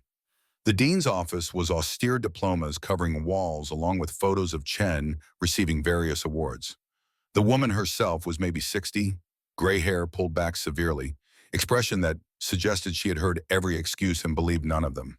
Her voice was clipped professional. Mrs. Martinez, your background check flagged concerning associations. You're residing at an Iron Kings motorcycle club compound. You testified in family court on behalf of their president, a convicted felon. Our program cannot accept students with questionable judgment or potentially dangerous connections. Clara tried to explain about the fire, about Lily, about doing the right thing, but Chen's expression remained unmoved. Perception matters in nursing. Patients need to trust their caregivers. Hospital administrators need to trust their staff. Your association with a criminal organization raises serious questions about your character and decision-making.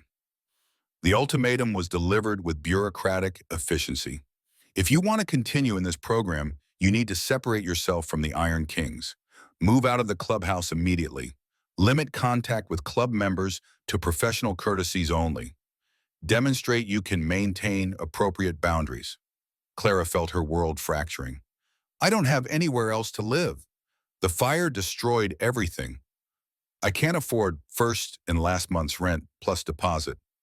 Chen's response was unsympathetic. That's not the university's problem. You have 2 weeks to demonstrate compliance or your acceptance will be revoked. Good afternoon, Ms. Martinez.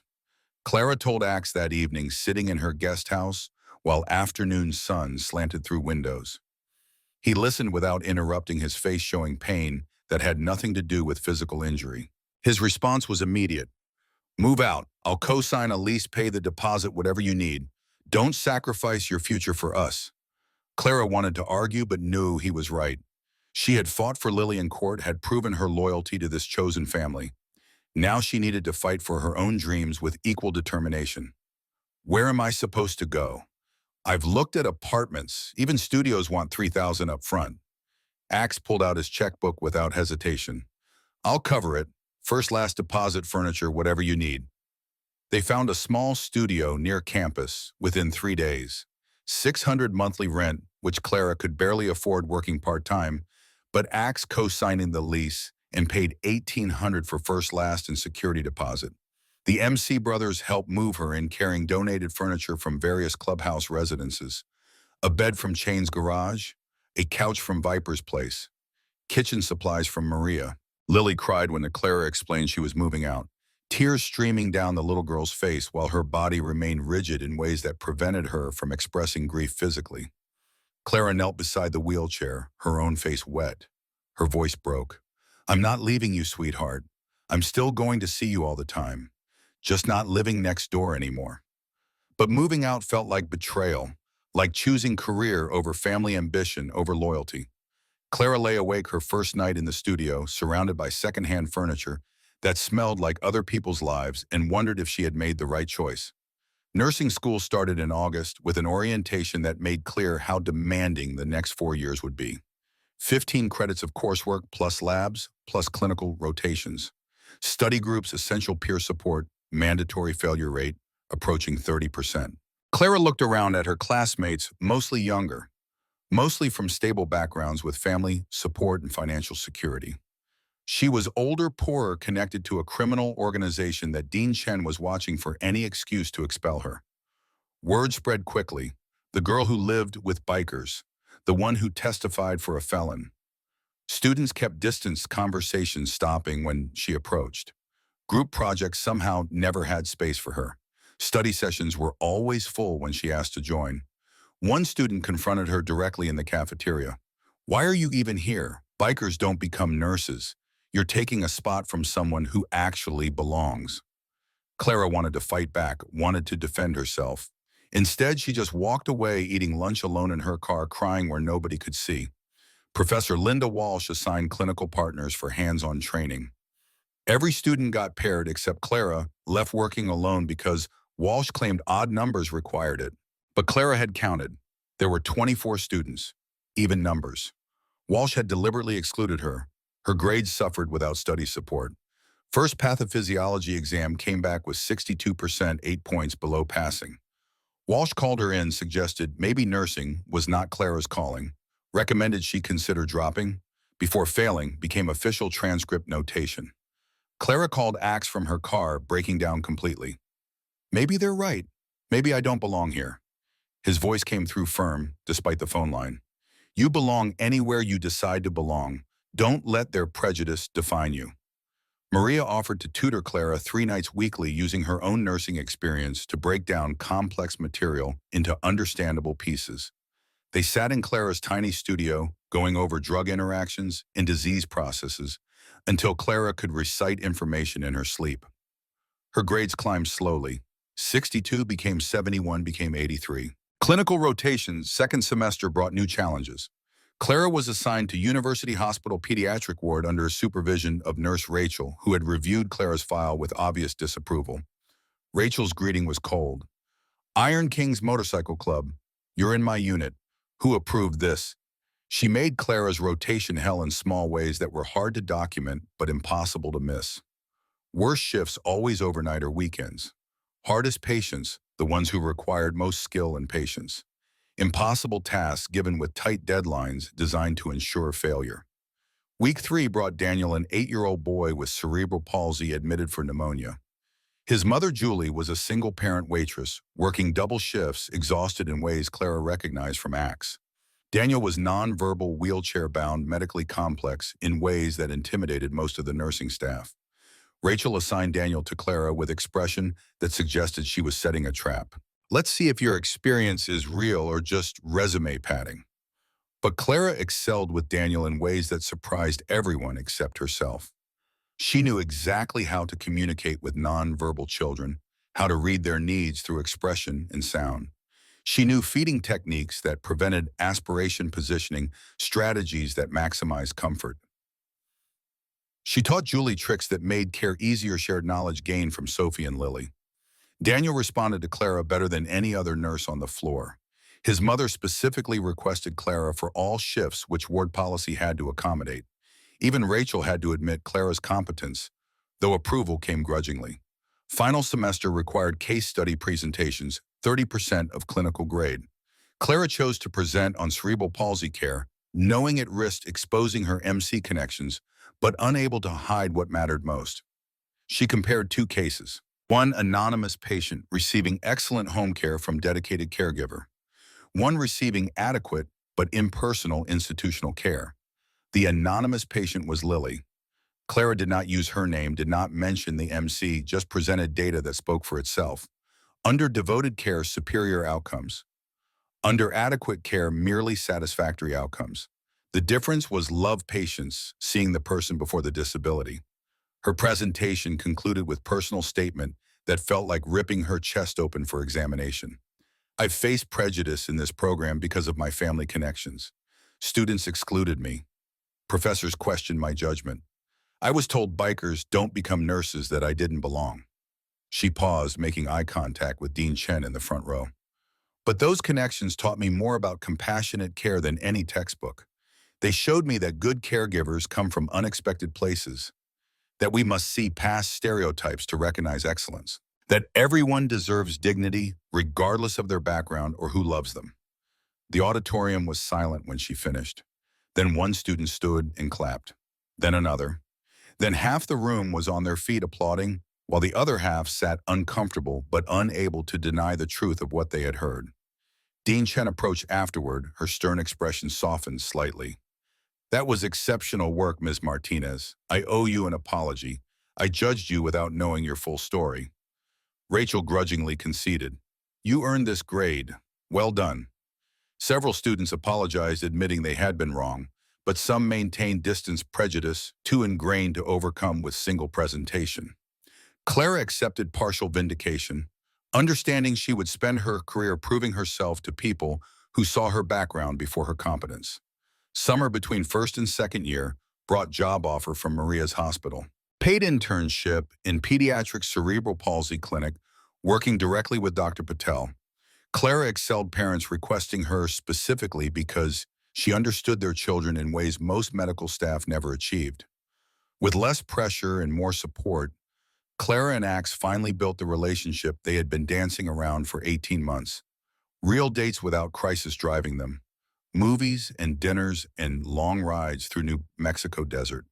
Clara no longer feared motorcycles, had overcome trauma through repeated exposure and trust earned over time. Their first kiss came after 8 months of knowing each other under stars at the compound where Clara was visiting Lily. Axe had been afraid to push, afraid his feelings would pressure her into something she did not want. But Clara kissed him first, deciding for herself rather than being decided for. His voice was rough when they finally pulled apart. "I've loved you since you fed Lily that first night. Took me this long to deserve you." Clara's response was fierce. "You always deserved me. Took me this long to believe I deserved you." She spent more time at the compound, now integrated into the community, as Axe's girlfriend rather than charity case. Other families fully accepted her. She helped plan MC charity events, worked toy drives and veteran support programs, saw firsthand the good these supposedly dangerous men accomplished.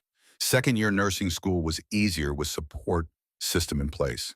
Clara made top 10% of class considered for scholarship honors. Dean Chen nominated her for the Nightingale Award, recognizing outstanding nursing students. The essay requirement asked about career inspiration. Clara wrote about Lily, about Axe, about found family, and looking past stereotypes. She wrote about her father's death and her initial prejudice in the journey from fear to love. She wrote truth without apology, knowing it might cost her the award, but unwilling to hide what mattered most. She won. $5,000 scholarship and recognition at formal ceremony, attended by Axe in borrowed suit Lily in beautiful dress, MC brothers, who looked uncomfortable but proud. When Clara gave her acceptance speech, she acknowledged them publicly. Her voice carried across the auditorium. "I'm here because a little girl with bright eyes showed me what love looks like. And her father, a man society judged harshly, showed me what dedication means. Family isn't always blood. Sometimes it's the people who show up when you need them the most." After the ceremony, Denise approached. She had been attending supervised visits with Lily for over a year, completing parenting classes and therapy. Her appearance was less polished now, more genuine, showing vulnerability that her previous perfection had hidden. Her voice was quiet. "I was wrong. I was selfish. I abandoned her when she needed me. I'm not trying to take her away anymore. I just want to be part of her life if Axe will let me." Axe discussed it with Clara, and the MC brothers finally agreed to gradual increase in visitation. "Lily deserves a mother. If you're serious about changing, prove it. But I'm watching. One mistake, and you're done." Denise proved herself over the following years. Weekly visits became bi-weekly, supervised, became unsupervised. She attended Lily's therapy sessions, learned care techniques, showed genuine interest in her daughter's life. The relationship would never be easy, trust too damaged to fully repair. But it existed, which was more than anyone expected. Clara graduated nursing school 4 years after that first night at the diner. Summa cum laude, top 5%, multiple job offers from prestigious hospitals. She chose University Hospital Pediatric Neurology Unit, working with Dr. Patel, specializing in care for children like Sophie and Lily. The Iron Kings filled the front row at graduation. Axe, Lily, now 11, and using a communication device, the MC brothers and their families. Rosa had come from Texas. Reconciliation achieved slowly over years of phone calls, where Clara refused to choose between blood family and chosen family until Rosa finally accepted both. After graduation, Axe took Clara to the desert overlook where they had first kissed. New Mexico's sunset painted the sky in colors that defied description, beauty so vast it hurt to witness. He knelt in dust that had seen millennia of human joy and sorrow. "Clara Martinez, you saved my daughter. You saved me. You became our family through choice and sacrifice and courage I'll never fully understand. Will you make it official? Marry me."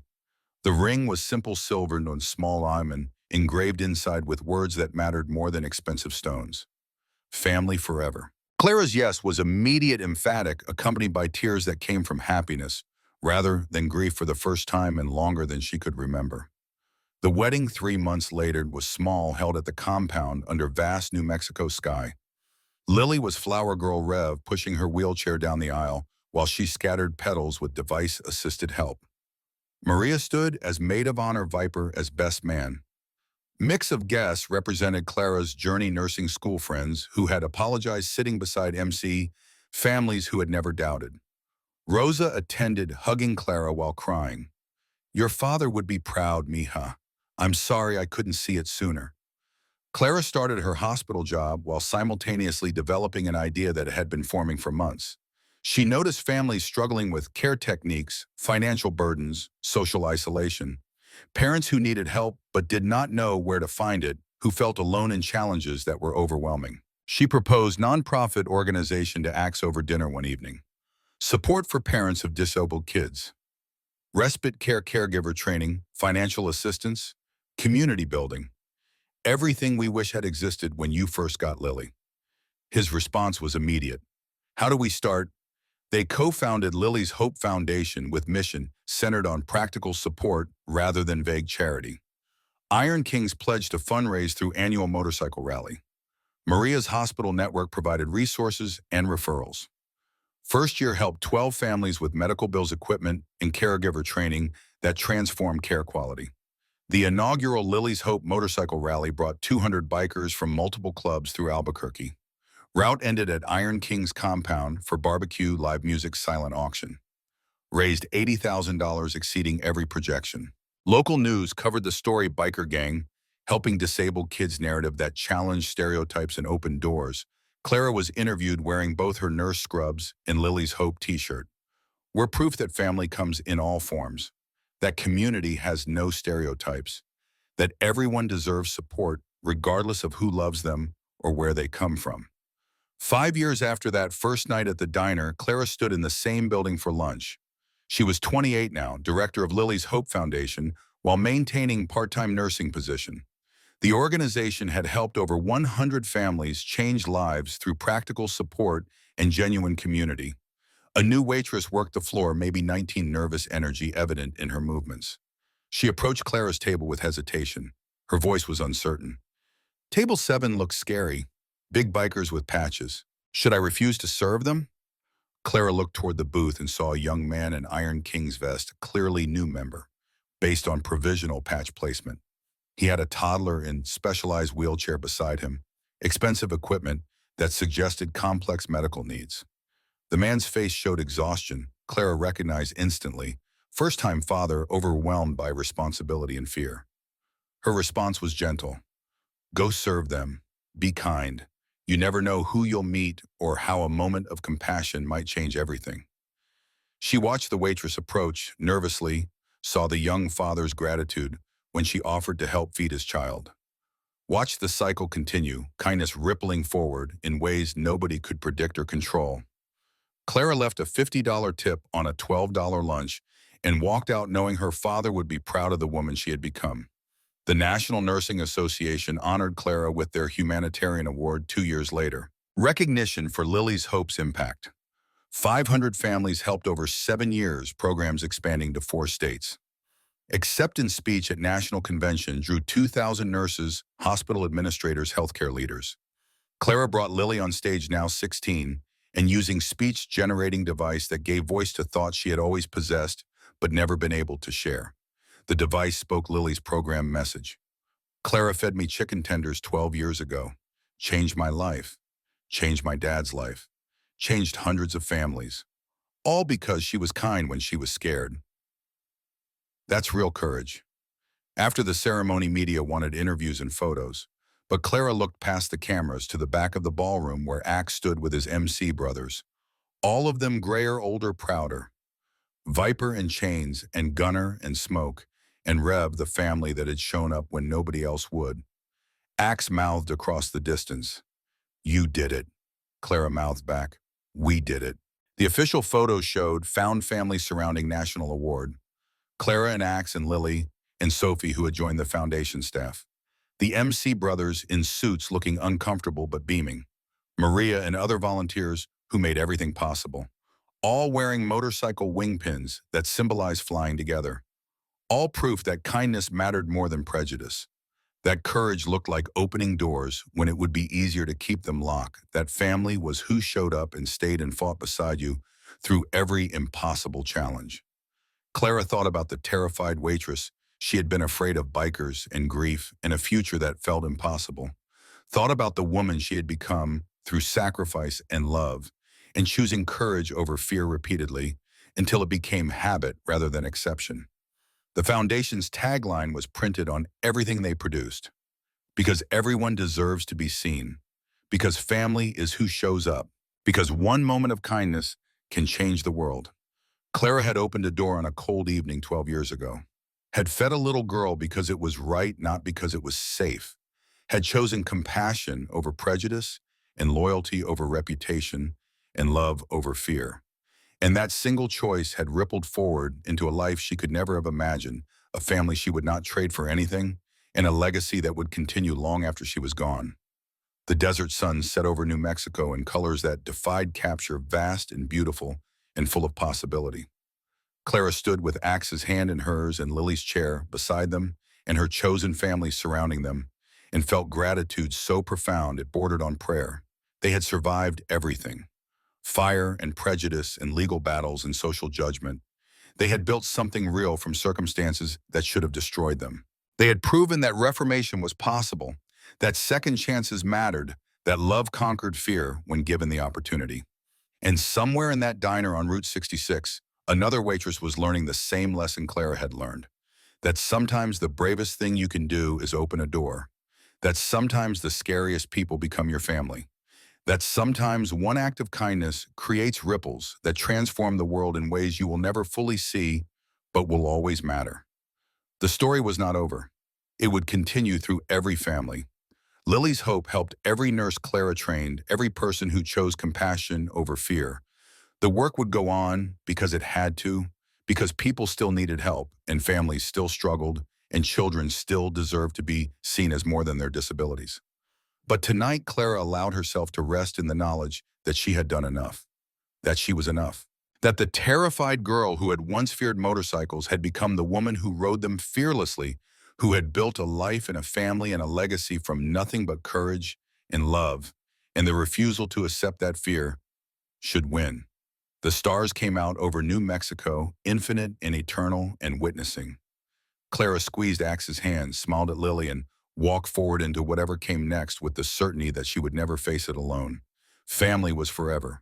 Courage was choosing love. And sometimes the best thing you could ever do was open a door when everyone told you to keep it locked.